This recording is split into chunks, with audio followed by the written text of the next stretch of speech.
Welcome to Beat Diabetes. We're going to continue with our Books and Quotes series, continuing to look at the book Rethinking Diabetes by Gary Taubes.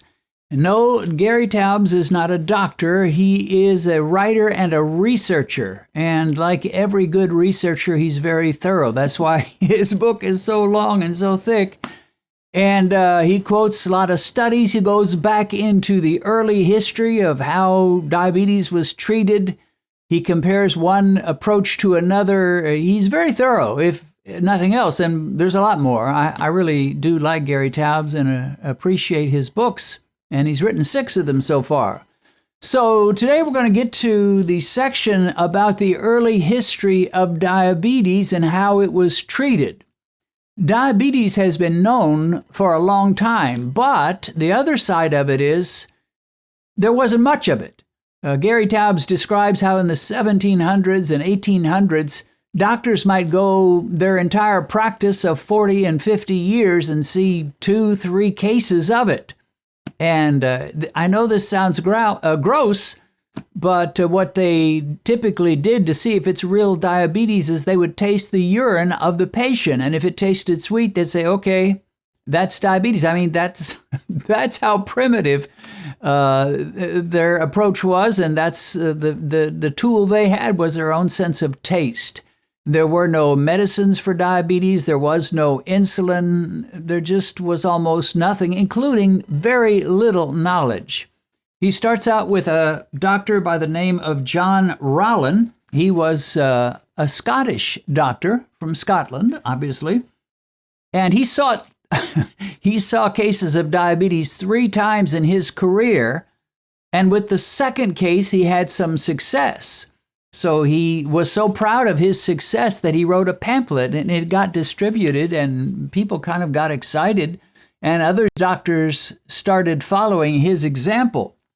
So this was in 1796, October, and his second diabetic patient was a captain in the Royal Artillery named Meredith, Captain Meredith. He had been overweight, but now he was skinny, and that's always a terrible sign when you've been overweight and you're skinny and you weren't trying and you didn't go keto, you're just losing weight for no explainable reason. And of course, the explanation is we now know that your beta cells are dying and you're producing very little insulin. So he was losing weight. He was skinny. He saw the doctor. He said, I'm thirsty all the time. He was peeing all the time. He was miserable. He didn't feel good. And the doctor did what doctors would do in those days. He tasted his urine, and sure enough, it was sweet. So somehow, don't ask me how, but the doctor, Rollo, decided that what he needed was to slash his carbohydrates and eat more animal products. So he did that. Strangely enough, part of his recommendation, part of his therapy was to eat not just meat, but rancid meat, old meat that was about to rot. And don't ask me why he came up with that, but somehow he did. But the main point was he was putting him on mostly meat. He did allow like a slice of bread and butter or 2 per day. So it wasn't all meat, but it was mostly meat. And lo and behold, this patient got better and better. He started gaining weight. He started feeling better. He wasn't peeing all the time. He wasn't always thirsty. Everything just worked great. And but Dr. Rollo, was it Rollo or Rollan? Rollo. Dr. Rollo assumed I fixed him. And now that he's fixed, he can go back and eat just the way he did before. And of course, that didn't work out so well. But he was thrilled that he had found a way to take a man who was apparently dying of diabetes, very close to type 1, very few beta cells left that were working, and he brought him back to health, brought him back to strength. He gained weight. He was no longer a skeleton. And everything was looking great, at least for a season. So he wrote this pamphlet, and that became somewhat of the standard for treating the very, very few diabetics that doctors had to deal with in those 17 and 1800s. He pronounced him free of the disease, and he said, well, now you can eat and drink anything with impunity. In other words, you can eat whatever you like. Well, we know that just doesn't work.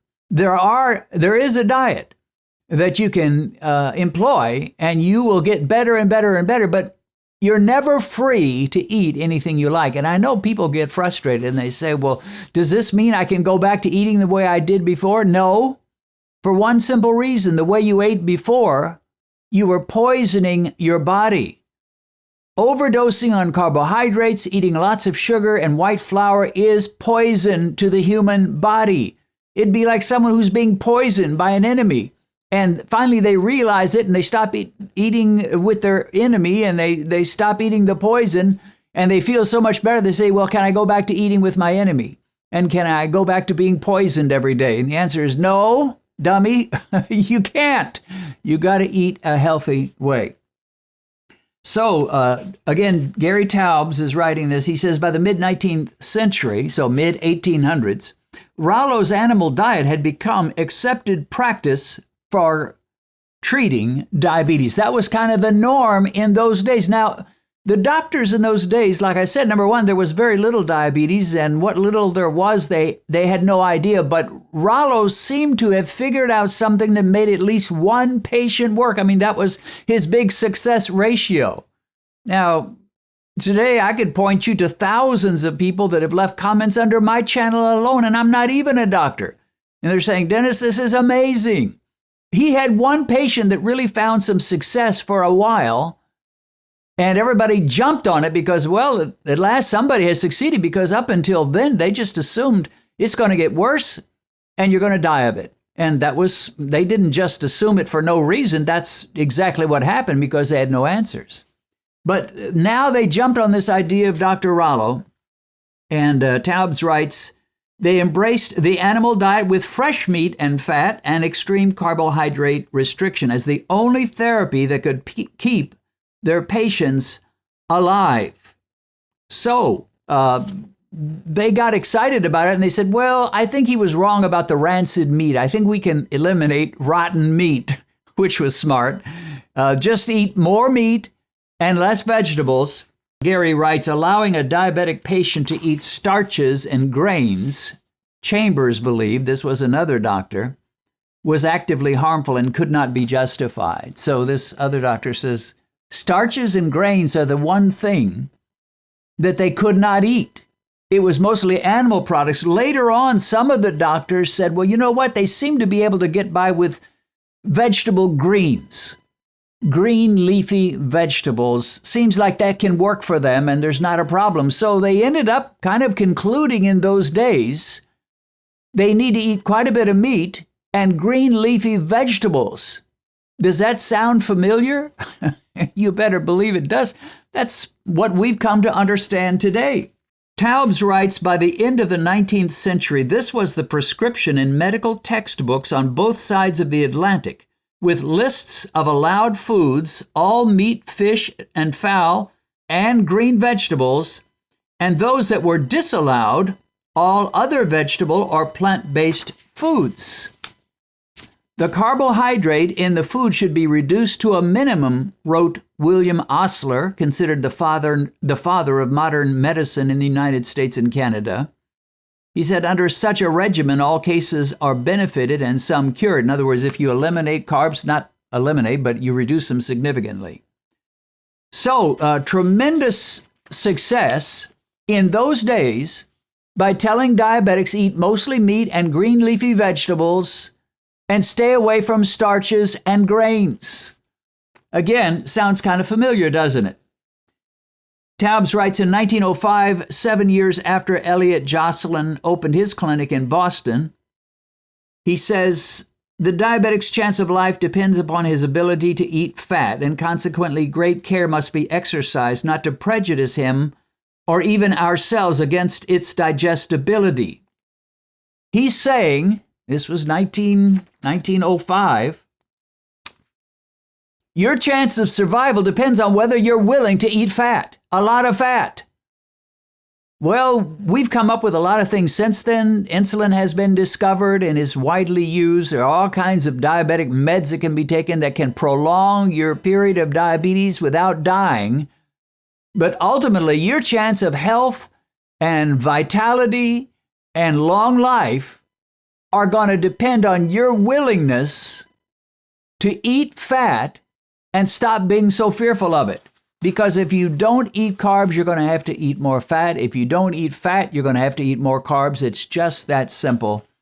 Gary Taubes writes, in the 1970s, the American Diabetes Association would flip this prescription on its head. In other words, they would go totally against what doctors of the 17, 18, and early 1900s were saying. They would flip it, and they would now suggest that diabetics should and could eat quite a few carbs. Just take your meds and, if need be, take your insulin. Now, to close this, I want to give you a couple of definitions. Now, don't get nervous. This is not going to be too scholarly, but you need to see this. Definition number one, the definition of ideology. An ideology, got this off the internet, is a set of beliefs on which people, parties, or countries base their actions. You have a group of beliefs, and everything you do springs out of your ideology, your set of beliefs. Second definition, an ideologue. What is an ideologue? An often blindly partisan advocate or adherent of a particular ideology, or someone who has very strong beliefs or opinions and stubbornly sticks to them no matter what. So an ideologue says, I believe this group of beliefs and there's nobody going to change me. Now let's compare those definitions with that of the meaning of the word a pragmatist.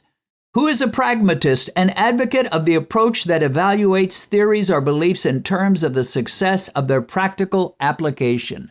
A pragmatist is someone who says, show me what works. Show me what works, and I'll embrace it. I'm not biased by some ideology.